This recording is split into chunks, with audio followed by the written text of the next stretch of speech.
Hey guys, welcome back to Liz Vivas. I know I'm super not up to date, so I'm sorry. But I have week 10 and 11 done, and I'm doing week 9 for finals, so that's exciting. But I figured I would record these and get the credit. So, shout out to Dr. Parker and Sarah and Eli and Rachel and Hope and Elena. I love you guys. So week 10's question was, how did traditionalism develop in response to the challenges of the 19th century modernism? So although the industrialism increased jobs and inspired technology innovation, it began moving away from shared community that existed during the medieval era, and traditionalism emerged as a recreation to industrialization and social Darwinism.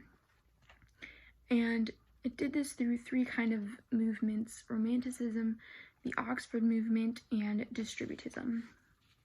So Romanticism was from the 1800s to 1850, and it was kind of a recreation of rationalism of the Enlightenment. So they kind of went back a little bit in time, and it was more about, like, living more rational lives, I guess. They re-experienced the intense emotions of the medieval world and their desire for the authenticity and power of the medievalism. So this launched a movement kind of towards tradition and more just kind of blast from the past kind of thing. So more traditional, like, politics and aesthetics they used. You can see this in the art that they had during this time period. You can see this in the slides from 11 to 13, and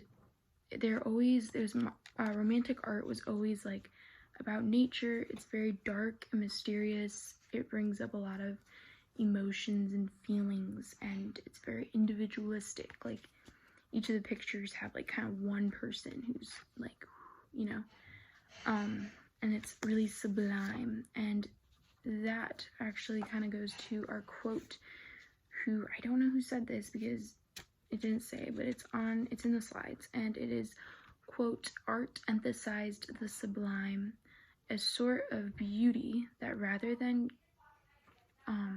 charming the viewer gave them the sense of awe or even fear," end quote. Sorry if you could hear when my brother doesn't do homework. Oh my gosh, okay, so awkward.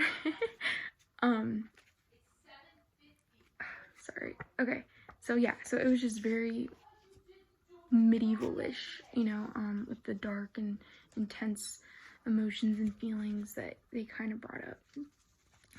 So my second point on how traditionalism kind of emerged from industrialization and kind of recreated industrialization and social Darwinism through the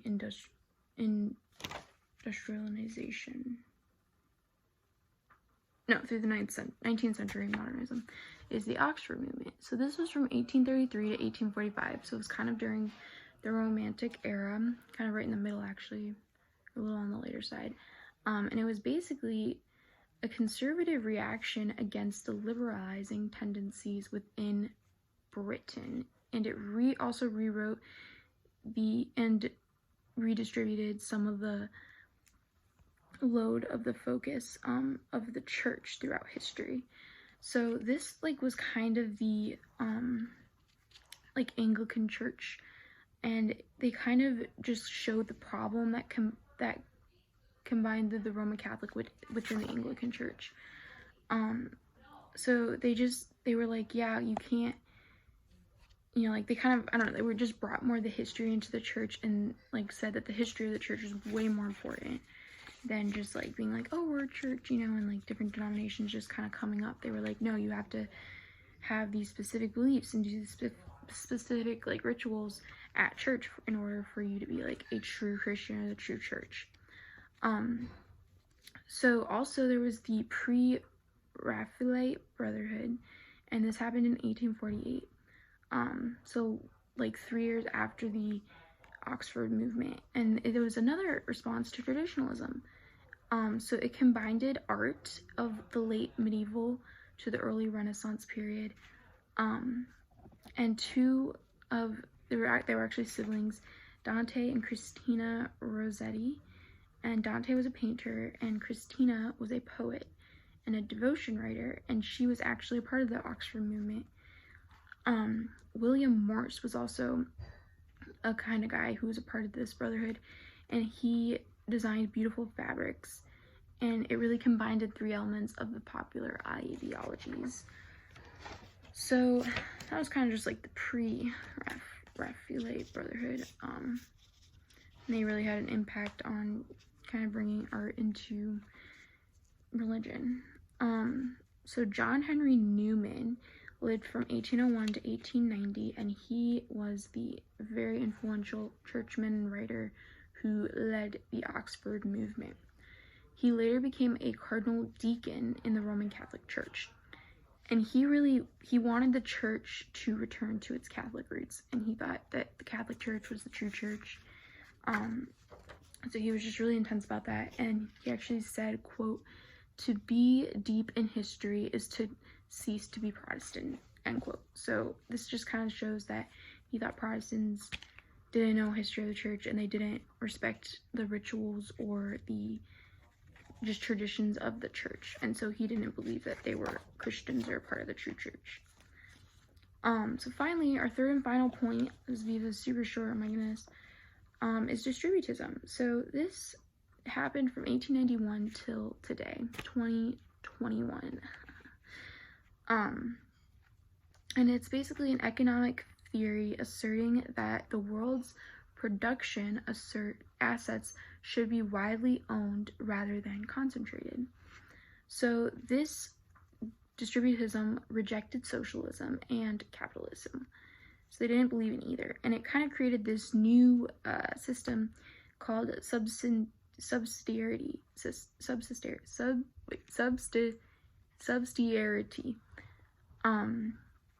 And subsidiarity was this belief that a community of a higher order should not interfere with eternal life of a community of a lower order. So it went along with the Catholic social teachings. So J.K. Chesterton was a huge role in this, and he lived from 1874 to 1936.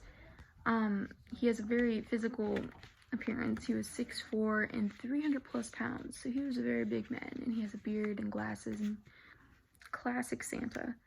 And he was just a deeply traditional guy, and he was a really strong Catholic. And so he wrote a lot of famous books about some called The Orthodoxy or The Man Who Was Thursday, which we read this year, and Father Brown Mysteries. So he was big into this. And also Hilary Bolerco, and he lived from 1870 to 1953. And he was an Anglican French author who was Chesterton's best friend, and so they were really close. They were besties. And he was just one of the most, controversial and accomplished writers of the early 20th century, and he was really outspoken about the proponent of radical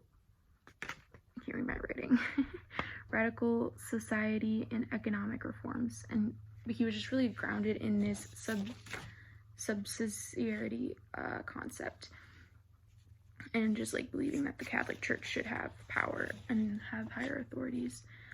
So J.K. Chesterton says, quote, "Tradition means giving votes to the most obscure of all classes, our ancestors.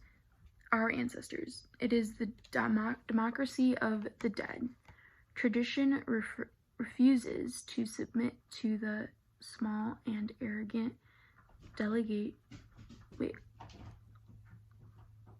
Shoot, I can't read my writing. Vulgarity of those who merely happen to be walking about.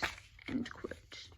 So, although, we can see the industrialism and we can see it as increasing jobs and inspiring technology innovations, it began to move away from the shared community that existed during the medieval era and focused more on traditionalism emerging and kind of the recreation of industrialization and social Darwinism. And again, it kind of did this through these three movements, Romanticism, or I guess the time period Romanticism, the movement, the Oxford movement, and distributism, which kind of brought about this new order, new way of doing things that was different from socialism, capitalism, and communism. So that's it for this week's Viva. Gee, this is really short. I don't know what I did wrong. Just kidding. Didn't do anything wrong. Okay, I'm gonna film week 11 now. So, see you guys. Good luck tomorrow.